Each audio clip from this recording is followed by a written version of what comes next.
నిలయంగా మానవత్వ విలువను చాటేందుకు, మంచిని పెంచేందుకు అనేక పద్ధతులు కృషి చేస్తున్న వారే ఇక్కడ అందరూ కనపడుతున్నారు.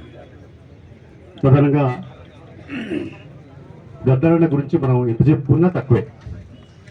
గద్దరన్న స్తూప నిర్మాణంలో ప్రధాన పాత్ర పోషించినాడు. ఆయన ఇక్కడ చాలా కాలం ఉన్నాడు, చచ్చిపోయినాడు. ఇవన్నీ మన అందరికి తెలుసు. ఏదైనా ఇక్కడ ప్రజలందరూ కూడా 50 మంది ప్రజలు సహకరించిన స్తూప ఏర్పాటుకి. హుస్నాబాద్ స్తూపం అంటే ఆసియా ఖండంలోనే ఒక పెద్ద స్తూపం.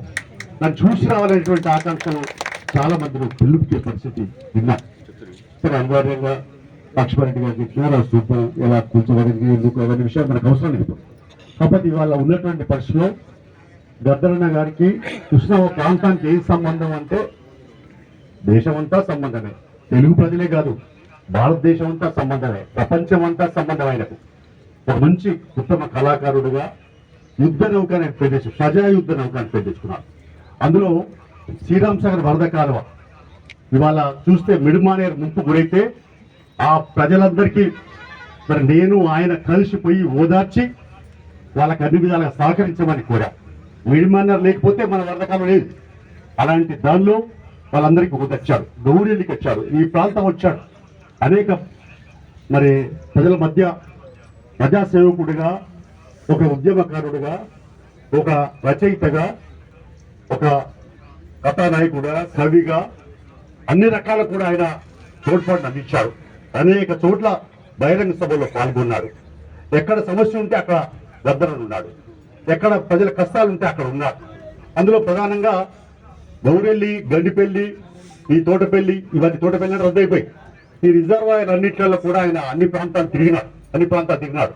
అయితే మనకు కలిసి వచ్చింది ఏంటంటే, సరే నేను సిపిఐ పక్ష నాయకులు ఉన్నప్పుడు వైఎస్ఆర్ తీసుకొచ్చి ఇక్కడ శంకుస్థాపన చేసిన మనందరి మరి మనసులో ఉన్నటువంటి వరప్రసాద్ లాంటి వరద కాలువకు ఆ రోజు ఎంతో కృషి జరిగిన. మళ్ళీ అలా మంత్రివర్గులు వచ్చిన తర్వాత పున్న ప్రభాకర్ గారు సంతోషం ఏంటంటే, మంత్రిగా ఉండి అసెంబ్లీలో గలవిప్పిస్తా ఉన్నాడు. అంటే ఉద్యమకారుని అని చెప్పుకుంటా ఉన్నాడు.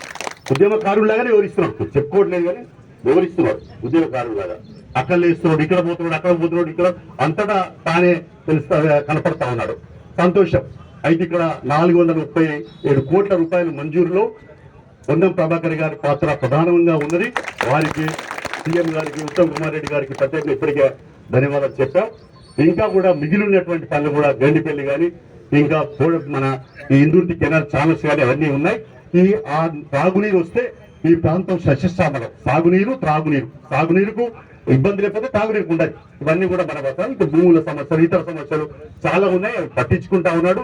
అయితే కొత్తగా గెలిచిన తర్వాత 3 నెలలు మా సార్ పార్లమెంట్కి వెళ్ళిపోయింది, టైం లేదు. అందుకని ఏదైనా ఈ ప్రాంతం అంతా నిత్యం కరువు కాటకాలు నిలబెట్టేటువంటిది, శాశ్వత కరువు ప్రాంతంగా ఉండేది.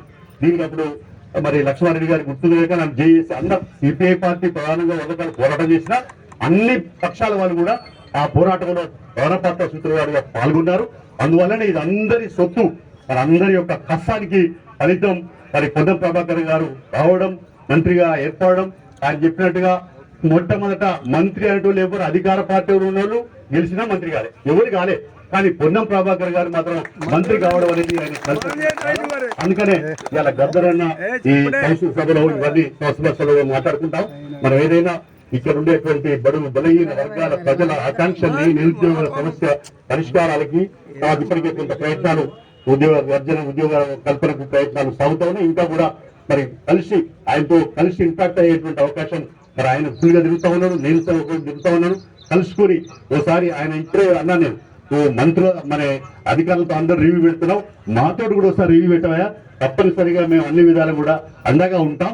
ఈ ప్రాంత సమగ్రాభివృద్ధే మా లక్ష్యం, మా గమ్యం, మనందరి అభివృద్ధే, మనందరి బతుకు తెరువే మనందరికీ కావాల్సిన ఆకాంక్ష అని చెప్పడం జరిగింది. అందుకని గద్దరన్న గారి ఆశయాలను నెరవేర్చేందుకు మరి అందరికీ మరి వాళ్ళ ఏదైతుందో బతుకుదేరు కొరకు అన్నిటి కొరకు రకరకాల సమస్యలు ఉన్నాయి కాబట్టి అన్నిటి కొరకు పోరాడదాం, ఉద్దరవుతాం.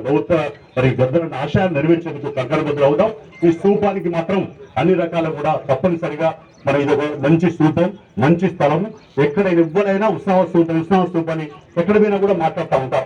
కాబట్టి అవన్నీ అన్ని జిల్లాలు తిరుగుతా ఉన్నాయి కాబట్టి ఆంధ్ర రాయలసీమ అన్ని ప్రాంతాలు నేను లీడర్ ఆఫ్ ది అసెంబ్లీలో తిరిగాను కాబట్టి ఒక పెద్ద ప్రత్యేకమైన గుర్తింపు మన ఉస్నాబాద్కు ఉన్నది. దాన్ని కాపాడేందుకు ఎట్లా వీలైతే ఎట్లా ఎలాంటి ప్రయత్నాలు చేయాలో ఎట్లా చేస్తే బాగుంటుందో ఆ రకంగా ఆచితూచి అడుగునిద్దాం. తొందరపడి నిర్ణయాలు తీసుకోకుండా ఆచి నిర్ణయం తీసుకొని ముందుకు పోదాం. గద్దరన్న ఆశయాలు నెరవేర్చేందుకు కంకణబద్ధం అవుదాం. అదే ఆయనకి ఇచ్చే నిజమైన నివాళులని చెప్పి తెలియపరుస్తూ సియాసత్ ఎడిటర్ మరి ఆయన జవరుద్దీన్ గారు కూడా వారు కూడా నిజంగా ఒక మంచి కొరకు పాటుపడినటువంటి వారికి వెళ్ళర్పిస్తూ ప్రొఫెసర్ జయశంకర్ గారు సాధించిన అంటే తెలంగాణ ఉద్యోగ ప్రధాన పోటీ పోషించారు కాబట్టి వారి జ్ఞాపకం చేసుకుంటూ వారి ఆశయాలు ముందు కృషి చేద్దామని తెలియపరుస్తూ ఈ అవకాశం ఇచ్చిన జేఏసీ నాయకులకు వేదికపై నాయకులకు అందరికీ కూడా మీ అందరికీ పేరు పేరున నమస్కారం తెలుపుతూ సెలవు తీసుకుంటాం.